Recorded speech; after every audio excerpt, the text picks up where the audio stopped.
Le triplé de Gonçalo Ramos avec le Portugal contre la Suisse 6-1, pour sa première titularisation à la Coupe du Monde, devrait le faire entrer dans une nouvelle dimension.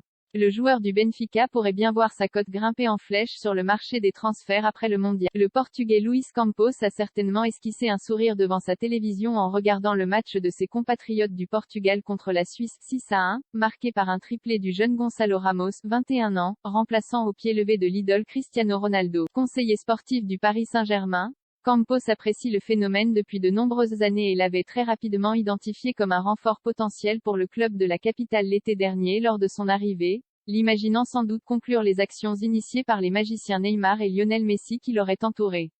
Nul ne le saura jamais, puisque l'avant-centre de Benfica n'est pas venu.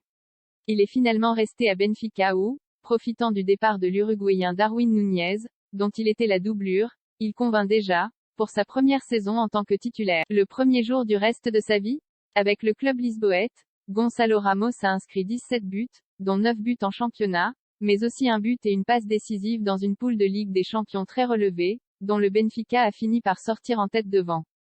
S'il n'a pas franchement existé contre le Paris Saint-Germain, un peu plus à l'aller qu'au retour, son début de saison lui a permis d'apparaître comme une option pour son sélectionneur avant la Coupe du Monde. Mais il n'avait joué que 33 minutes, dont seulement 10 dans ce mondial, avec la Seleção, avant de connaître une première titularisation tonitruante hier soir. Son apparition fracassante dans le grand monde va le faire entrer dans une nouvelle dimension sur le plan économique. Les courtisans ne devraient pas manquer pour négocier la sortie de ce grand talent du Seixal, la pépinière du Benfica Lisbonne. Pour le recruter, il faudra payer très cher, et débourser l'équivalent de sa clause libératoire, fixée à 120 millions d'euros lors de sa prolongation en 2020, jusqu'en 2026. Auteur d'un triplé qui renseigne sur son talent protéiforme, pour ceux qui n'avaient pas encore eu l'occasion de l'observer, Gonçalo Ramos a intégré le cercle fermé des joueurs ayant marqué 3 buts dans un même match de Coupe du Monde, à côté de monstres de la dimension de Pelé ou Just Fontaine. Il est même le plus jeune à avoir réalisé pareille performance en match à élimination directe depuis le roi Pelé en 1958. Un attaquant qui participe à la construction. La performance est d'autant plus impressionnante que Cristiano Ronaldo patiente encore pour connaître son premier but dans un match à élimination directe d'un mondial, à 37 ans. Il y avait d'ailleurs dans l'atmosphère comme un air de passation de pouvoir au stade de Lusail.